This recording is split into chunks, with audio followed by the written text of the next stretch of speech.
നമസ്കാരം. ഇന്ത്യയിലെ പല സംസ്ഥാനങ്ങളിലും ജനാധിപത്യത്തെ അട്ടിമറിച്ച് EVM മിഷനിലൂടെ ചില പാർട്ടികളൊക്കെ അധികാരത്തിൽ വരുന്നു എന്ന വാർത്ത നാം കുറേയായി കാണുന്നുണ്ട്.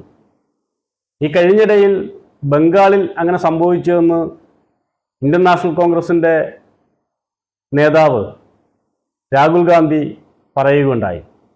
അതിനവർ പറഞ്ഞ ഉദാഹരണം മമതാ ബാനർജി ഗവൺമെന്റിനെ അട്ടിമറിച്ചുകൊണ്ട് BJP ബംഗാളിൽ അധികാരത്തിൽ വന്നു.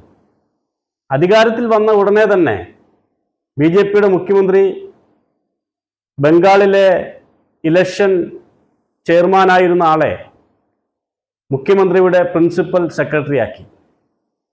രാഹുൽ ഗാന്ധിയും ഇന്ത്യയിലെ വലതുപക്ഷ മാധ്യമങ്ങളെല്ലാം അത് ബംഗാളിൽ അട്ടിമറി നടത്തിയതിൻ്റെ ഉപകാരസ്മരണയ്ക്കാണ് അദ്ദേഹത്തെ പ്രിൻസിപ്പൽ സെക്രട്ടറി ആക്കിയത് എന്ന് പറഞ്ഞു. അതുതന്നെയല്ല ഇപ്പോൾ കേരളത്തിൽ സംഭവിച്ചുകൊണ്ടിരിക്കുന്നത്. കേരളത്തിലെ ഇലക്ഷൻ കമ്മീഷന്റെ ചെയർമാനായിരുന്ന IAS-കാരനെ VD സതീശന്റെ പ്രിൻസിപ്പൽ സെക്രട്ടറിയായി ഇന്ന് നിയമിച്ച് കഴിഞ്ഞു.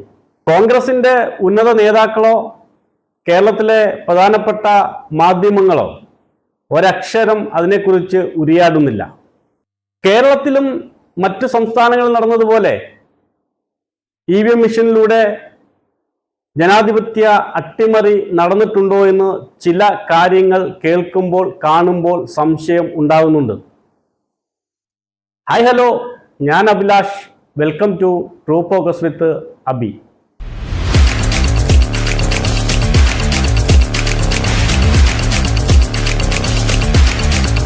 കേരളത്തിൽ 3 BJP MLA-മാരാണ് ഇപ്പോൾ നിയമസഭയിലുള്ളത്. ഒരാൾ നേമത്തു നിന്നും, മറ്റൊരാൾ കഴക്കൂട്ടത്ത് നിന്നും, വേറൊരാൾ കൊല്ലം ജില്ലയിലെ ചാത്തന്നൂരിൽ നിന്നുമാണ് ജയിച്ചത്.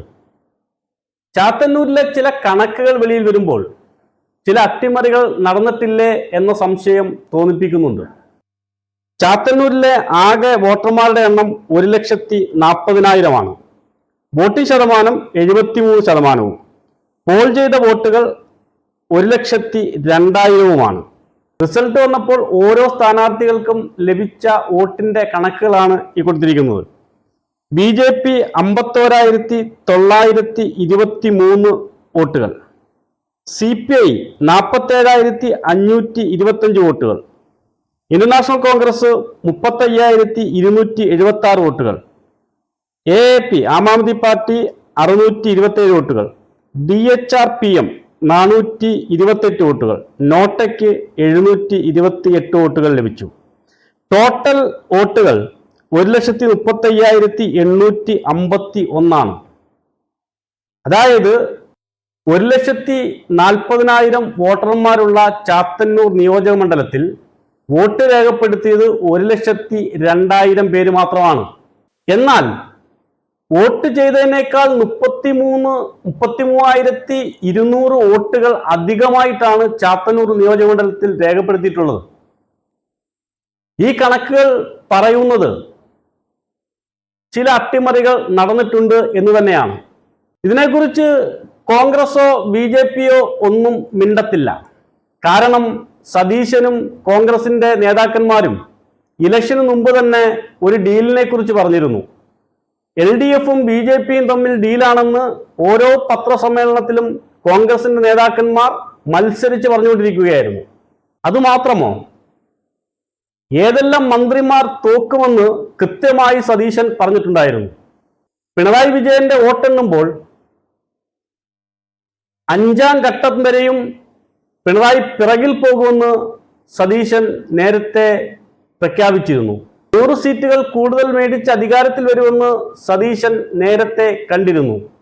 ഇതൊന്നും കനകോലുവിന്റെ സിദ്ധാന്തം കൊണ്ടല്ല എന്ന് വോട്ടെണ്ണി കഴിഞ്ഞ് എല്ലാ വോട്ടും പെട്ടിയിലായെന്ന് ഉറപ്പുവരുത്തിയതിനു ശേഷം ആദാനി സ്പോൺസർ ചെയ്ത ചാർട്ടേഡ് ഫ്ലൈറ്റിൽ മംഗലാപുരത്തെത്തി NDAയുടെ നേതാക്കന്മാരെ കണ്ട് തിരിച്ചു വന്ന സതീശനെ കാണുമ്പോൾ നമുക്കത് മനസ്സിലാവും. കേരളത്തിലെ കോൺഗ്രസിന്റെ ഏറ്റവും ഉന്നതനായ നേതാവ്, പ്രതിപക്ഷ നേതാവായിരുന്ന ആൾ ഇലക്ഷൻ കഴിഞ്ഞ് പിറ്റേ ദിവസം ഒരു ചാർട്ടേഡ് വിമാനത്തിൽ മംഗലാപുരത്തെത്തി BJP പിന്തുണ കൊടുക്കുന്ന NDAയുടെ ആളുകളെ കാണുന്നത് കേരളത്തിലെ മാധ്യമങ്ങൾക്ക് ചർച്ചയല്ലായിരുന്നു. അവർക്കത് വാർത്തയുമല്ലായിരുന്നു. എന്തിനാണ് NDAയുടെ നേതാക്കന്മാരെ പോയി കണ്ടതെന്ന് ഇപ്പോഴത്തെ മുഖ്യമന്ത്രിയായിട്ടുള്ള VD സതീശൻ അതിനെക്കുറിച്ച് ഒരക്ഷരം ഇതുവരെ മിണ്ടിയിട്ടില്ല. ഇലക്ഷന് മുമ്പ് നമ്മൾ കണ്ടതാണ്. ഇലക്ഷൻ ചെയർമാന്റെ ലെറ്റർ പാഡിൽ BJPയുടെ സീല് വന്നത് നമ്മൾ കണ്ടതാണ്. അതിനെക്കുറിച്ച് കോൺഗ്രസ്സുകാർക്ക് ഒന്നും വലുതായിട്ട് മിണ്ടാനില്ലായിരുന്നു.